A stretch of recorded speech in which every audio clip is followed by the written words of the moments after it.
Nakuna ng CCTV kung paano umano pinagtulungan ng 4 na suspek ang napatay na Amerikano sa lungsod ng Makati noong Sabado. Sa tulong ng frame-by-frame analysis sa video, natukoy rin kung sino sa mga suspek ang umano'y nanaksak sa biktima. May news to go si Salima Refran. Ito ang opisyal at enhanced CCTV video ng pulisya sa pagpatay sa isang Amerikano sa Makati nitong Sabado. Sa frame na ito, pasado alas 4 ng madaling araw nitong Sabado, makikita ang asawa ng isang US diplomat na naglalakad sa Kalayaan Avenue papuntang Rockwell Drive. Lasing daw ang di pinapangalan ng Amerikano ayon sa gwardyang nakunan sa CCTV. Maya-maya pa, dumaan ang silver-white SUV ng mga suspect na tinanong ng gwardya.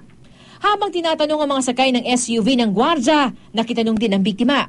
Hindi sa pinansin ng mga suspect pero sa kanilang pag-alis, hinabol sila ng biktima. Di man nakuna ng kamera, ayon sa gwardya, 2 beses daw kinalampag ng biktima ang paalis ng sasakyan. Dito na raw bumaba ang mga suspect.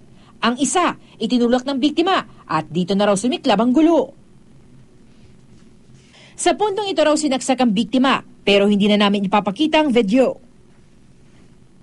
Tinangkang tumakbo ng dugo ang Amerikano pero kinuyog siyang muli bago iwanan ng mga suspect.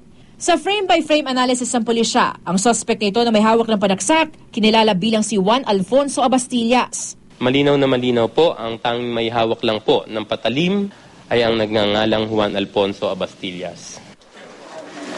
Naaresto rin agad ang mga suspect sa may Estrella Street palabas na ng EDSA. Sa kanilang 4, si Abastillas lang ang nakita ang may sugat sa kamay.